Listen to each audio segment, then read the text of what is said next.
It's finally time to meet up with everyone! Paimon even dreamt of making the film.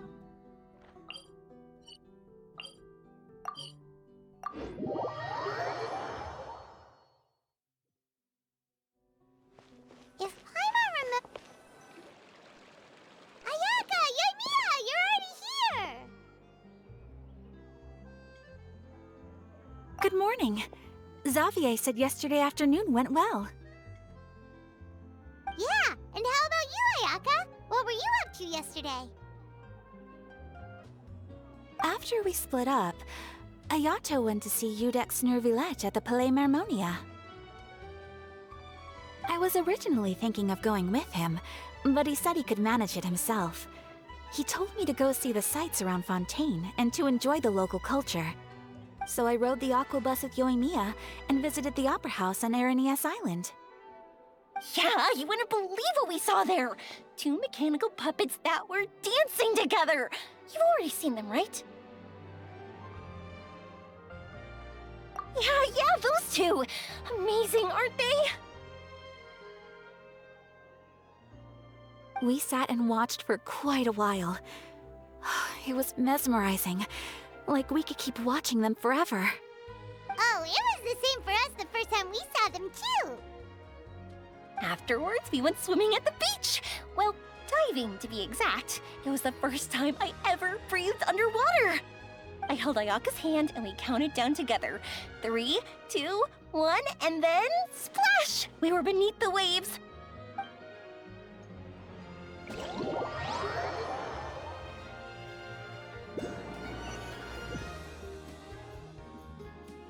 At first, I didn't dare to open my mouth. But once I couldn't hold my breath any longer, I decided to take a big breath in. Turns out the water wasn't as salty as I imagined. It didn't really taste like anything at all. Before I knew it, I was breathing like normal down there. It was an amazing feeling. Ayaka said I was too nervous and needed to loosen my grip. She got used to everything way faster than I did. I knew that the Traveler could do it, so I had no doubt we could do it too. That helped me feel at ease as soon as we dove in. The underwater world in Fontaine truly is beautiful. I love seeing the Romaritime flowers blossoming underwater, like little candles lighting up the streets at night. Yeah, and there were so many creatures that we've never seen in Inazuma. Like those fish that shimmer like a sword blade. Whoosh! Oh, and those big fish that call when they see people. Ooh. Oh, you mean Hunter's Rays and Blubber Beasts! I just love the name Blubber Beast. Just wait till Pops and the others hear about this. They probably won't believe a word I say.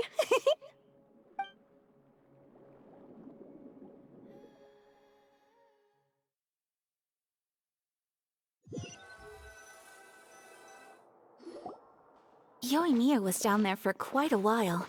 It was dark before we finally rode the aquabus back to the city. I figured she'd want to sleep in today. Yeah, even I was worried that I wouldn't be able to get up. I still felt like I was drifting in the waves when I went to sleep last night. But as soon as I woke up today, I remembered that we'd all be shooting a film together, and I was ready to go. Speaking of the film, where's everybody else? My brother and Xavier were speaking to the restaurant owner about using the place as a filming location. They should be here soon. As for the others, We're here. Please excuse my tardiness. I just finished the Special Patrol's 6-mile morning jog. Wait, 6 miles? I'm so tired. I heard you all chatting, so I decided to come down. I sure could use some of that endless energy everyone else has. Good morning, everyone. Morning. Can someone fetch me a cup of coffee? More milk, hold the sugar. Sure, I'd be happy to do that for you. No, you can't go anywhere.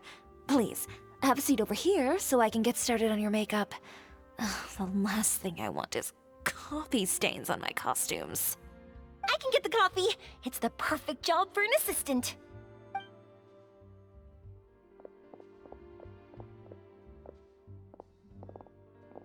has so much energy. Seriously, what's her secret? Oh, Yoimiya's always like that. But you sure look exhausted, Farina. It's because you're not used to waking up so early, huh? Of course not. I spent the whole night reading the novel from cover to cover, marking sections that either need to be omitted or adapted. Wow. Paimon didn't expect you to be so thorough. Well, I was the biggest star in all of Fontaine after all. It takes more than just a pretty face to earn a reputation like that. I know how to get serious when the situation calls for it. I went all out when I was acting as an Archon, so why wouldn't I do the same for my own life? Here's your coffee, Director Farina.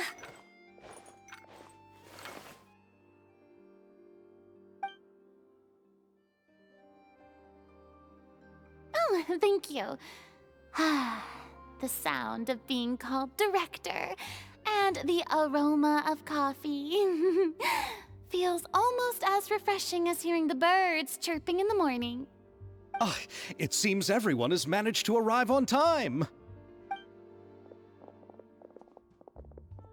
We've reached an agreement with the restaurant owner. We are free to use the second floor to shoot our film. Really? That's great! He is really looking forward to our film, and hopes that providing his restaurant as a filming location will attract more customers. Well then, Mr. Xavier, I'll leave the rest to you. Okay, thanks. First, I'd like to introduce our new members. This is our prop manager, Veronique. She'll be in charge of all the film's props and items.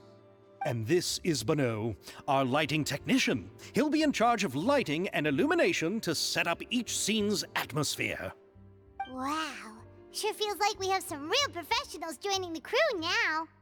First of all, please allow me to first express my sincerest gratitude to everyone in the crew. When my investor informed me yesterday that he wouldn't be able to provide the funds, I really thought that this was the nail in the coffin for this film. I had no idea that I'd find so many people willing to help me on such short notice. Thank you. Thank you all from the bottom of my heart. No need to be so cordial, Mr. Xavier. We're all honored to be a part of this. Your works made a profound impression on me when I saw them back in Inazuma. I am sure that someday, this film will be remembered as a prime example of cultural exchange between Fontaine and Inazuma.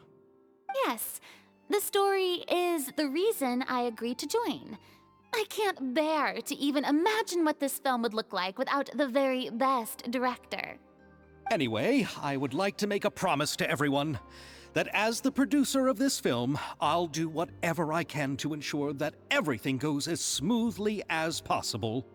This is not just my film. It also embodies the thoughts and feelings of every person here, as well as the endless effort we are about to pour into it. So, without further ado, the Two Musketeers will officially begin filming now! You may take it from here, Director Farina. All right, listen up, everyone.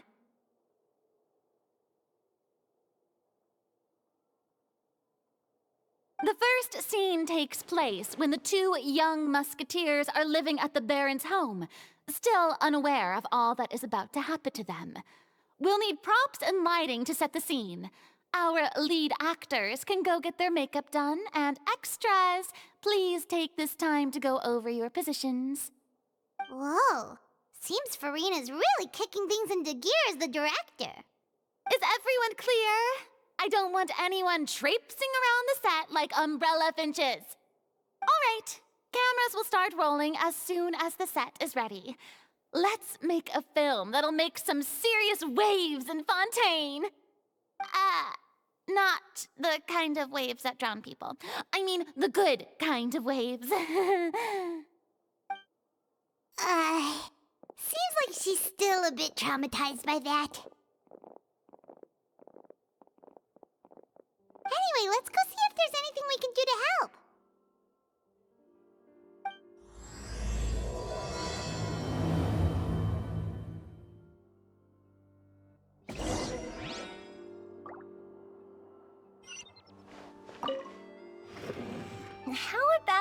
here.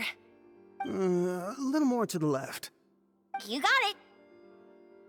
Hey, Yoimiya, do you need a hand? No, I'm fine.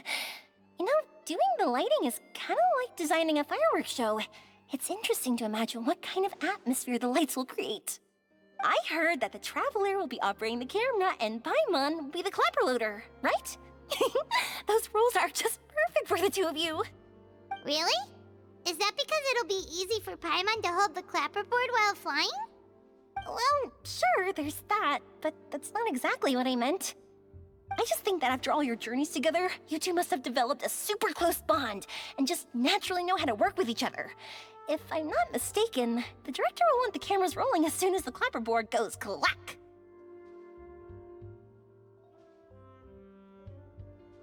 Oh, I see! It's amazing to see the magic behind filmmaking. Yoimiya, we need lights over there, too. Oh, on it! I've got to get back to work. Chat with you later. Oh, it's exciting to see so many people working together to bring the film to life.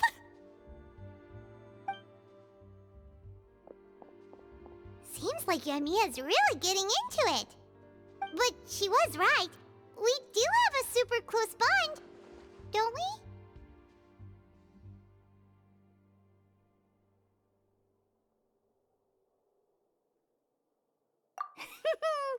Paimon's really happy to hear that.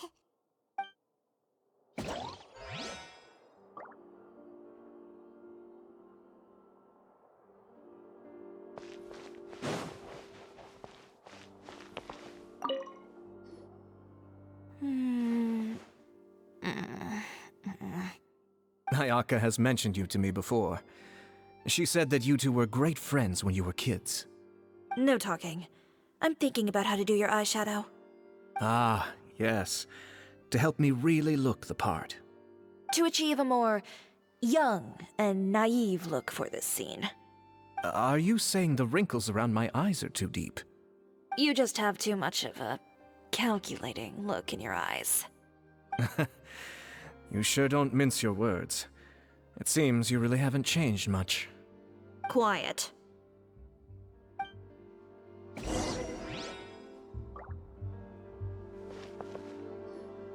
So, this is a real musket?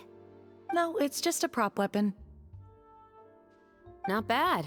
Have you seen a real musket before? Only in books and newspapers. I made this one based on the relative shape and proportions I saw in reference images. When we're filming, some special gunpowder will be applied around the muzzle, which will help create the flash and smoke effects of a real gun being fired. Which means it'll be up to the actors to portray the recoil. That's right. The sound effects for gunshots will also be added in post-production. Thank you, Veronique. I think I know where to start now. However, the musket's gears and firing pin could still use some work. Adding some wear on the metallic components will make them appear more realistic. Also, be sure to rub the muskets with some oil each time before we start shooting. That'll give the impression that the firearms have been well maintained. Good point. You seem to know a lot, Miss Chevres. I assume you use these types of firearms on a regular basis? Yes, I perform routine maintenance on my weapons every day. Just like we as people need to eat and sleep, muskets need to be cleaned and maintained. I also perform similar care for my sword every day, and familiarize myself with its shape and weight, to the point where it feels like a natural extension of my body. Yes, this way, our weapons will never betray us in the heat of battle. Yes, well said. It seems we have the same philosophy on this topic. Oh, sounds like they found a common interest to talk about. Though these props differ from the muskets I use, I can still give you some pointers. Good. I look forward to your instruction. First and foremost, never point the weapon at anyone, regardless of whether it's a real or prop weapon or whether you're holding it or it's on the table. This holds for any time when you're not actively engaging an enemy. Okay, understood. When aiming the musket, extend your arm so that it's level with your shoulder, and use your eye to look down the weapon's sights. Like this? Not bad. Now, try saying your lines. This is the end of the road for you. Good. Now turn your body a little. That way, you'll give your enemy less of a target to work with. And relax your shoulders. Here, allow me to demonstrate. This is the end of the road for you. Huh. Excuse me, Miss Chiori. Director Farina, there's something I wish to discuss with you. Oh? What is it? Like this? Yes, much better. What do you think? I do see your point. But are you sure you wish to do this? I believe it would be most fitting. Well, if you insist. All right, I understand. Miss Ayaka, Miss Chevres, could the two of you please come over here? Huh? What's going on? Are we gonna start filming now? Let's go see. What is it? I have a question for you, Miss Chevres. Would you be willing to play the role of a musketeer? What? To clarify, I would like to turn over my role to Miss Chevres. But brother... Don't worry, Ayaka. I actually view this as a good thing. I was becoming troubled trying to set aside some time to speak to the staff at the Palais Mermonia. I would like to have some conversations about the cultural exchange between our two countries, and I've heard that the bureaucratic process here can get rather complicated. Now, I will be able to focus on my work. Besides, you also know that I'm not really one for public performances. Are you really sure? From a director's point of view, I also felt like the relationship between the two musketeers in the original story could be improved. The older brother in the story plays the lead role with his overbearing character, but this causes his character to overshadow that of his sister, and the theme of the two supporting and relying on each other isn't conveyed very well. But if we were to change the siblings to two sisters of a similar age, then that aspect of the story might come through more clearly. Also, I've seen you instructing Ayaka. That cold and dignified personality is exactly what we need for the older musketeer. Of course, even with all these insights, the decision should still be made by Miss Chevres. Chevres mentioned that she really likes the story, right? Paimon bets that she'll take the role.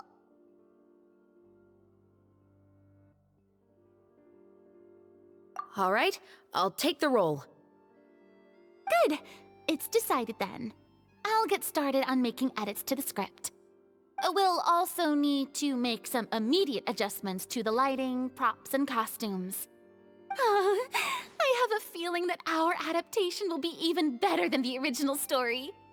You're doing a great favor for me, Miss Chevres. You have my gratitude. Don't mention it. I like this character, so if anything, I should be the one thanking you. Well, since my brother is the one who brought up the idea, I suppose there's no need to worry. Let's go, Miss Chevres. I look forward to working with you. Please, just call me Chevres.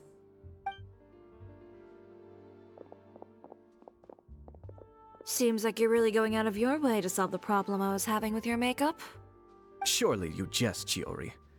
I assure you that I was mostly motivated by a desire to spend more time on formal business.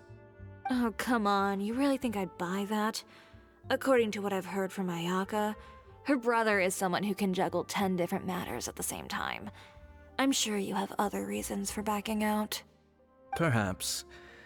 Ayaka always said she wanted to go out and see more of the world, just like the Traveler. But I feel that she needs not only to see other nations, but also to make some different kinds of friends. I think it would be harder for her to make new connections with me constantly by her side. I would like to give her some space. Alright, go on. Spoil her some more. Ayato, it's too bad you're stepping down from the role. Paimon really wanted to see you act as a musketeer.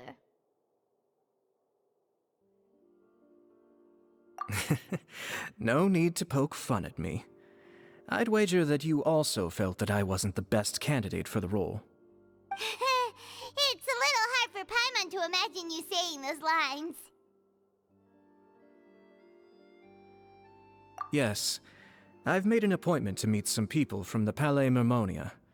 Now, I will have some more time to prepare. Traveler, get the camera ready. Paimon, get the clapperboard.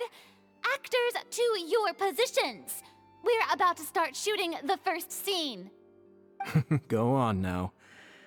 And please take good care of Ayaka. Yep, don't worry. Thank you. I look forward to seeing the film when it's finished. All right, now that we're all here, let me help set the scene for everyone. The first scene takes place when our two main characters are still living at the Baron's estate.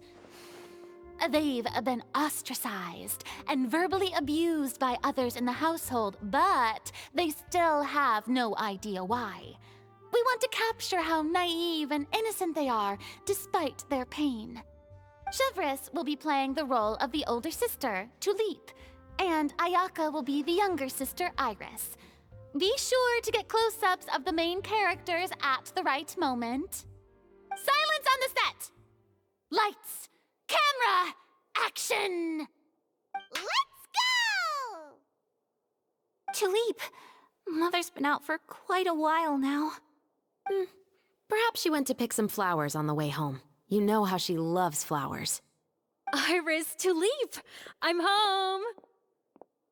Mother! You were out for so long, we were beginning to worry about you.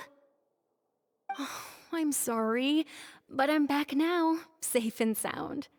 Here, I brought your favorite treat, apple turnovers. Mother, what are those bruises on your hand?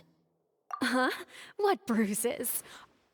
Oh, I must have bumped into something while I was working yesterday.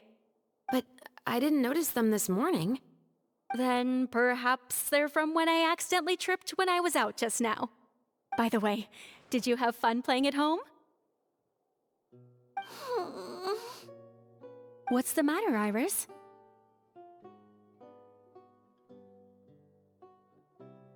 Well, we've realized that no one really wants to play with us. They even took Iris's doll and spat at us. And they even called us names. They said we were... Shh! It's all right, don't worry.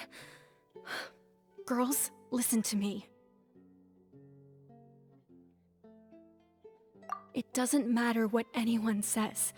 Don't listen to them. No one can define you with such words. You both have wonderful lives ahead of you. Just like your names. You will both blossom like beautiful flowers. Maybe your time to blossom hasn't quite come yet, but one day, you two will bloom more beautifully than anything else. Don't let the soil you're in now ruin your future beauty. Understand? My dear daughters. And cut! Not bad. The actors' emotions were all on point. Let's keep that take. Also, if our clapper loader could avoid shouting at the start of the scene next time. Oh, got it. Great. I was a little worried that my nerves would get the better of me. What about you, Chevres? I felt fine. The lines weren't too difficult at all. Seems like Farina must have adapted the role nicely. You two were great. I couldn't tell it was your first time acting in a film. You should have more confidence. Thank you for your encouragement. Positions, everyone! We'll move on to the next scene after we try a few more camera angles.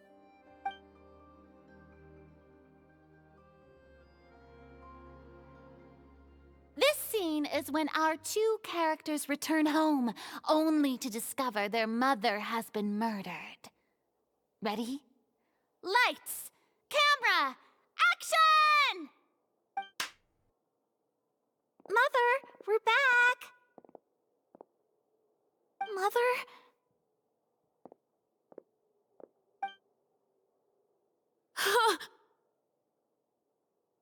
What's wrong, Tulip? Iris, stay away! Huh? Why? What's... Mother!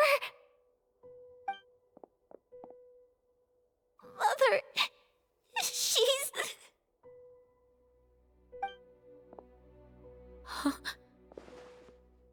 There's poison in this cup. Huh? I could have sworn I've seen this kind of cup before. Those aristocrats. They didn't even try to cover up their actions.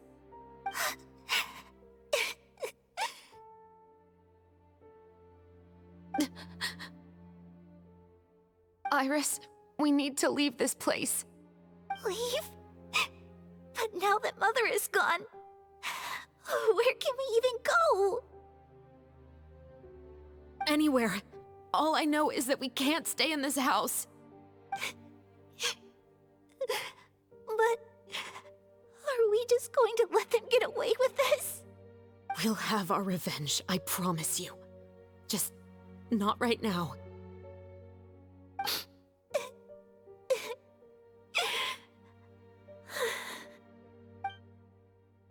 Come on, let's go. No, wait. We can't just leave Mother here like this. At least let me leave this rose with her. That's why we went out in the first place. To buy her this flower. All right. Goodbye, Mother. We'll avenge you. Someday. And cut! Beautiful! Great performance! Oh my, you're so amazing, Ayaka! And were those real tears I saw? How did you do it? I was surprised too. Thank you for the kind compliments. Actually, as soon as Director Farina said action, I told myself not to think about anything. I just felt the weight of the moment and became the character. It's quite similar to practicing the art of the sword. You clear your mind and focus only on what's happening in front of you. Ayaka's performance was amazing. Have I discovered an acting prodigy? Pipe down, everyone! We need to move on to the next scene!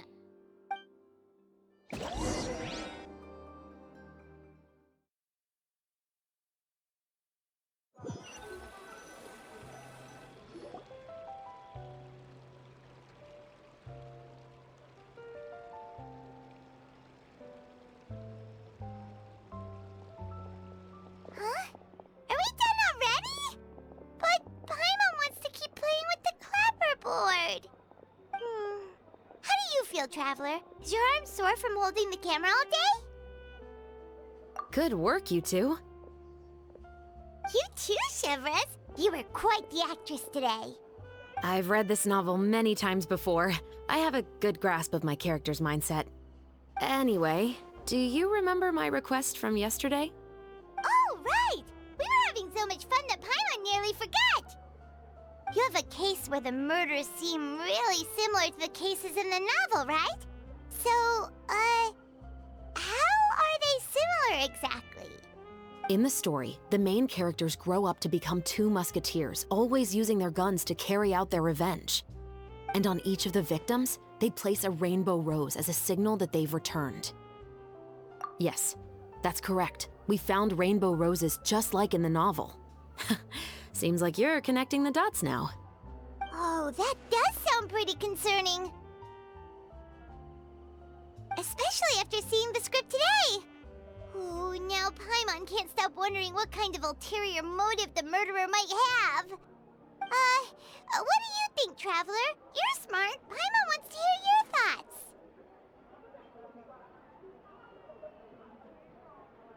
Good. On behalf of Fontaine's Special Security and Surveillance Patrol, thank you for your dedication to justice. There's no time to lose. We should start investigating right away. Follow me. Huh?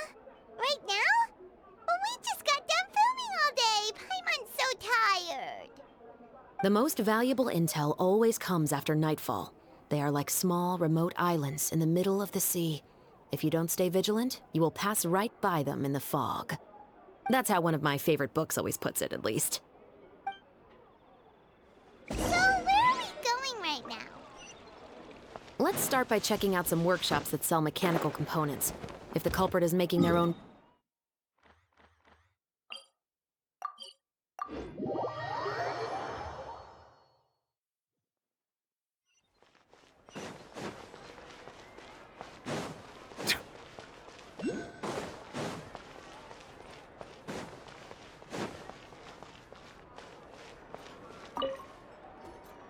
Welcome to Le Show's Clockwork Workshop. How can I help you? Hello. I'd like to know if anyone has purchased some special components lately. Special components? Sorry, could you be more specific? I mean the kind of components that aren't typically used for clockwork toys, but for firearms. Huh? For firearms? No, we don't sell those sort of things here. Don't misunderstand. I'm not here to cause any trouble. We are merely investigating a case, and we're hoping that you could cooperate. Well, to be completely honest, I'm not even sure what kind of components that would entail. Has anyone ever purchased components here as an individual rather than on behalf of an organization? We have a lot of customers who buy toys, but those who buy components are all regular customers who buy in bulk on behalf of their organization. Is that so? I understand. Thank you for your cooperation. You're welcome. It's the least I can do.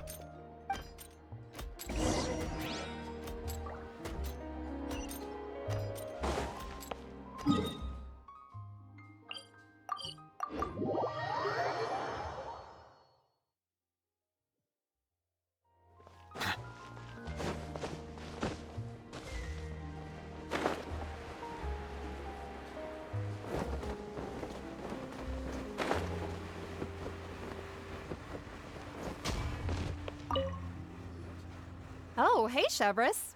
Run out of oil for your musket again? Hello, Estelle. I want to know if anyone has come to your shop recently to order some firearm components. Oh, is this another case? Let me think. I don't think so. Some people have requested that I make some prop guns for the Fontanalia Film Festival, but I refused all of those requests.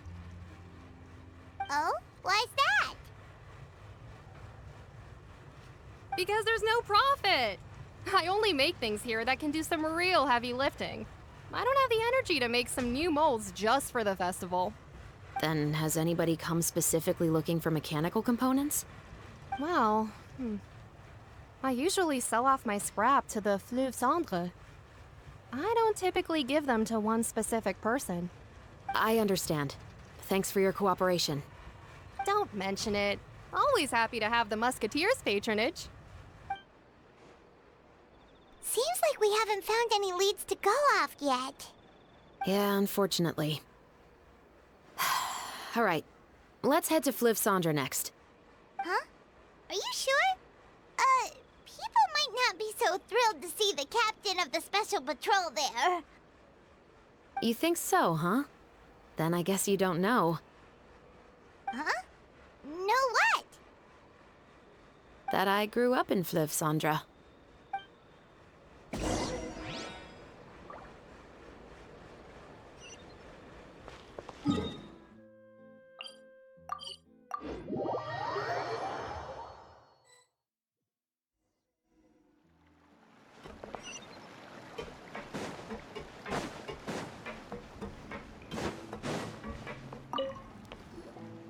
Hello, I'd like to ask some questions.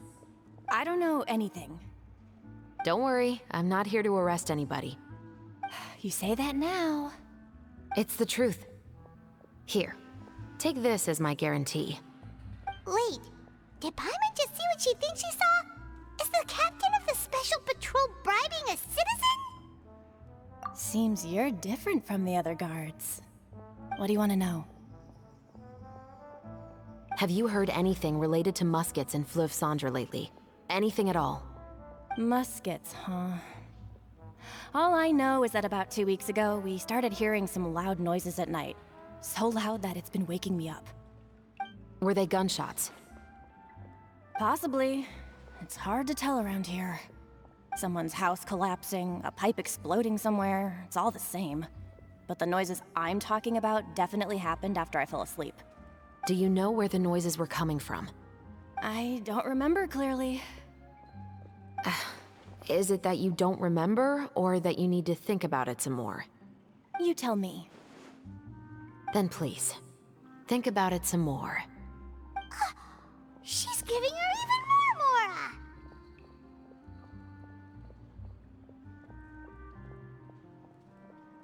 The noises came from the end of the Southern Waterway. I came out and had a look for myself when I wasn't sleeping well, but I didn't dare get too close. That's all I know. All right, I'll take your word for it. Thanks for the pâte de fruits.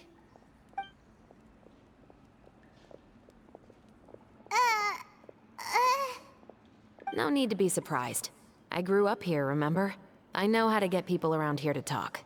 Seems you catch on pretty quick. Now then, let's keep going.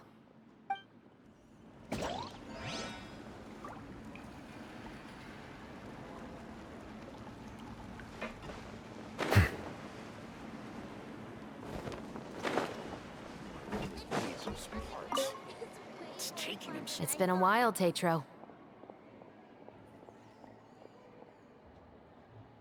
Please, just get on with your request. I want to know if you've heard anybody talking about muskets lately. Information isn't free, you know. I've heard that bandits have been extremely active in the countryside recently, and they've been affecting the delivery of goods to Poisson. I can allocate some more manpower to help out with that problem. What do you say? You're still as helpful as ever. One of our men got drunk at dinner about a month ago and lost his gun. 3 days later, it turned up in the corner here. What's weird about that? He just forgot where he put it, right? This is Fleuve Cendre, my friend. Anything of value left in the tavern won't ever make it to the next day. But that gun turned out to be an exception. It didn't get any new wear and tear on it, and didn't even appear to have been fired. We were quite mystified as to what could have happened. I suspect it came back because the weapon was already known to the guards. You mean, a criminal was afraid the Marechaussee Phantom would use the shot marks to track them down? Maybe. But if that's the case, the culprit really took great care to avoid getting caught. I didn't say anything about a criminal. In Fleuve Cendre, knowing who was killed is as easy as knowing what clothes you're wearing today. It's the guy living in the east side, isn't it? I've never liked him.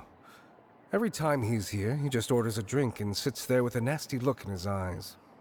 So, who was the one who lost the gun in the first place? Don't bother. Even if you ask, he wouldn't admit to owning a gun to some strangers. Not to mention the captain of the Special Security and Surveillance Patrol. He's right. I know you grew up here, Chevres. Even though you're on good terms with the Spina, you've still been gone too long.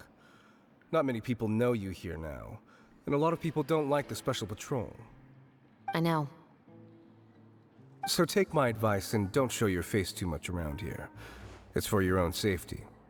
I'll come and go as I please, and I'm afraid I'll be appearing more often due to my work. All right. Don't say I didn't warn you.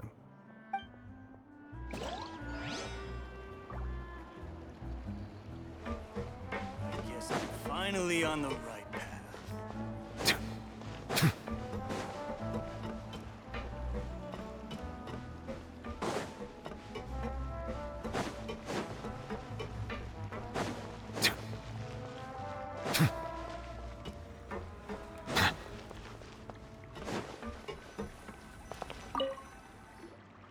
What's all this? Some broken planks and barrels, as well as some liquor bottles? Yes, but have a closer look, Paimon. Even though somebody has purposefully tried to clean them up, these are obviously marks from musket bullets. In other words, someone was here trying to improve their shot. They were using the barrels and bottles for target practice. Could it have been the killer? Your guess is as good as mine. Although many people at Fleuve Cendre own guns, Few hide the fact from others, and even fewer would go to such lengths to hide markings from practice shots. Anyway, let's go. There might be more to this.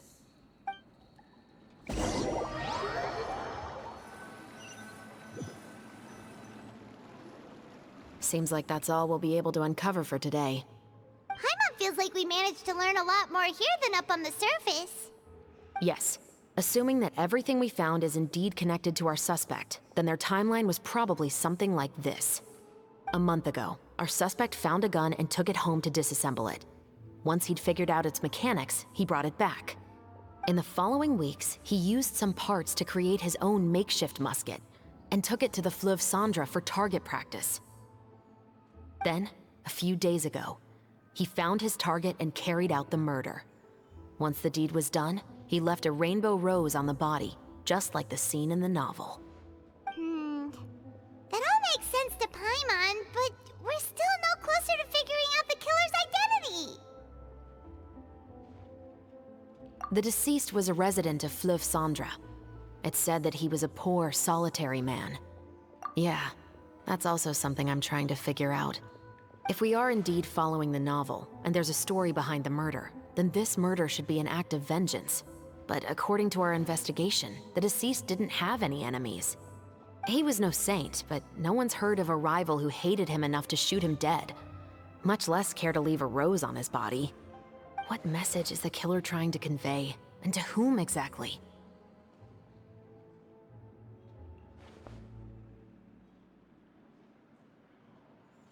We've thoroughly investigated that possibility. He claims to have spent the whole day at the Opera House on the day of the murder, and the staff there have confirmed his account. Okay, so he has an alibi.